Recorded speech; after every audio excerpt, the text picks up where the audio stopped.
بسم اللہ الرحمن الرحیم۔ بغداد شریف میں ایک عورت رہا کرتی تھی جس کی ایک ہی اولاد تھی۔ وہ عورت غریب اور ندار تھی اور سرپرست شوہر کا سایہ بھی نہیں تھا۔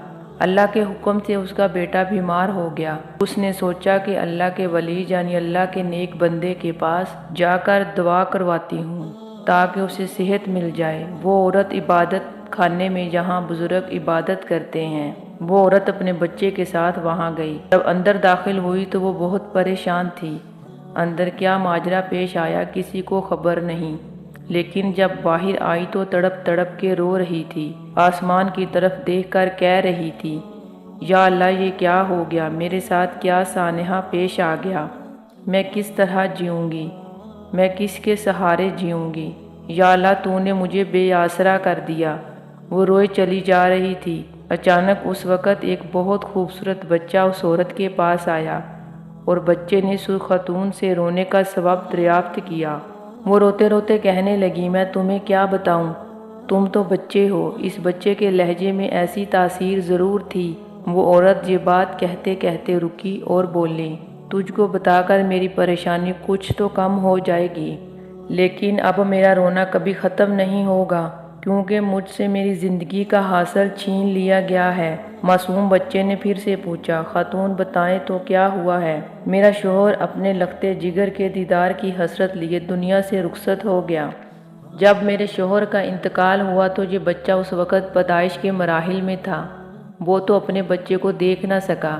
جب یہ پیدا ہوا میں نے اسے بڑے پیار سے پالا پوسا۔ یہ میری زندگی کا کل سرمایہ تھا، کبھی بھی اس کو کوئی تکلیف نہیں پہنچنے دیتی تھی۔ میں نے اپنے بیٹے کے سر پر کوئی بھی مشکل نہیں آنے دی۔ اللہ تعالیٰ سے یہ دعا کرتی کہ تو اس کو لمبی زندگی دینا۔ مجھے یہ نہیں پتا تھا کہ میرا بچہ مجھ سے چھین لیا جائے گا۔ یہ بیمار پڑ گیا، میں نے بہت جگہ سے علاج کروایا لیکن یہ ٹھیک نہ ہوا۔ پھر مجھے کسی نے خبر دی کہ بغداد شریف میں ایک بزرگ ہیں، ان کے پاس چلی جاؤ، اس کی دعا سے بچے کو شفا مل جائے گی۔ میں دربار میں آ رہی تھی کہ ایک اور امتحان میرا منتظر تھا کہ میرا بیٹا راستے میں ہی دم توڑ گیا۔ بیماری نے اس کی جان لے لی۔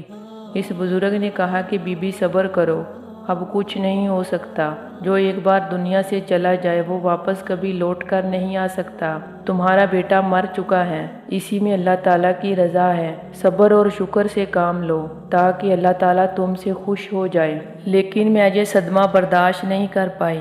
آپ بتاؤ میرے بچے، میں کیا کروں، میں جی نہیں پاؤں گی۔ خاتون کی بات سن کر اس پیارے سے بچے نے اپنی زبان سے یہ الفاظ ادا کیے، محترمہ آپ کا بیٹا مرا نہیں ہے بلکہ خود دیکھیں کہ وہ زندہ ہے، وہ حرکت کر رہا ہے۔ وہ دکھیاری ماں پہلے اس لڑکے کو دیکھتی، پھر دوسری بار بے تابی سے اپنے بیٹے کی لاش کو دیکھتی۔ لاش پر سے کپڑا اٹھا کے دیکھا تو وہ سچ مچ زندہ تھا۔ اس عورت نے کمسن بچے سے پوچھا کہ بیٹا کیا تم نے میرے بیٹے کو زندہ کیا ہے؟ یہ تو مردہ تھا، اس کی سانسیں میرے سامنے ٹوٹی تھی۔ کمسن لڑکا کہنے لگا، اللہ کے حکم سے یہ زندہ ہوا ہے۔ آپ کا غم دیکھ کر، آپ کی تڑپ دیکھ کر میں نے اللہ تعالیٰ سے دعا کی کہ یا رب اس دکھیاری ماں کے سینے کی آگ کو بجھا دے، اس کے سینے کو تو ٹھنڈا کر دے۔ یا اللہ تو اسے خوشی دے دے، تو سب کچھ کر سکتا ہے، تیرے لیے کچھ بھی ناممکن نہیں، تو جو چاہے کر سکتا ہے۔ یہ مردہ بچہ لے کر جا رہی ہے، تو سب کچھ کر سکتا ہے، تو اس بچے کو حیات دے دے۔ یہ دعا میں نے کی اور آپ کا بیٹا آپ کے ہاتھ میں ہے۔ وہ عورت کہنے لگی، میں مان گئی آپ کو،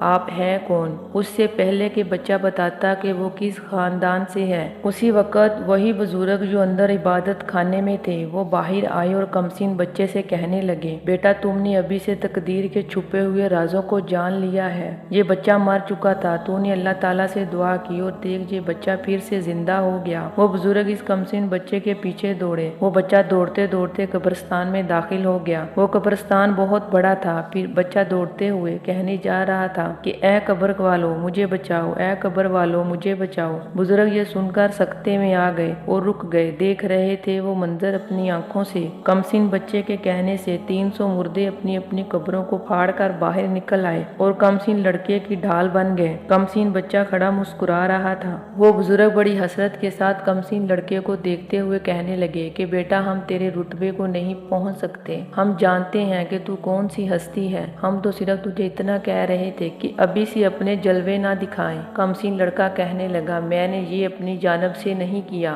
وہ دکھی ماں بہت رو رہی تھی، تڑپ رہی تھی۔ اس ماں کو دیکھ کر مجھ سے برداشت نہ ہوا اور میں نے بارگاہ الہی میں دعا کر ڈالی کہ اللہ تیرے دربار میں ہر وہ چیز جو ناممکن ہے ممکن ہو جاتی ہے۔ بس اللہ تعالیٰ نے ہماری دعا کو سنا اور وہ بچہ پھر سے زندہ ہو گیا۔ آپ جانتے ہیں کہ وہ بزرگ کون تھے؟ وہ بزرگ اس کمسین بچے کے نانا جان تھے اور کمسین بچہ جس کی دعا کو ٹالا نہیں گیا۔ آپ جانتے ہیں وہ کون ہے؟ وہ ہمارے غوث اعظم رحمت اللہ علیہ، جنہیں لقب ملا غوث کا۔ غوث کا مطلب ہے فریاد سننے والا۔ انسانوں میں، بشر میں اللہ تعالیٰ نے جن کو فریاد سننے والا بنایا ہے، جو پیدائشی ولی ہیں، اللہ تعالیٰ کے حکم سے لوگوں کی باتیں سنتے اور ان کے لیے دعا کرتے اور اپنے رب کو منا لیتے ہیں۔ امید ہے آج کی ویڈیو آپ کو اچھی لگی ہوگی۔ مزید ایسی ویڈیو دیکھنے کے لیے ہمارے چینل کو ضرور سبسکرائب کیجیے گا۔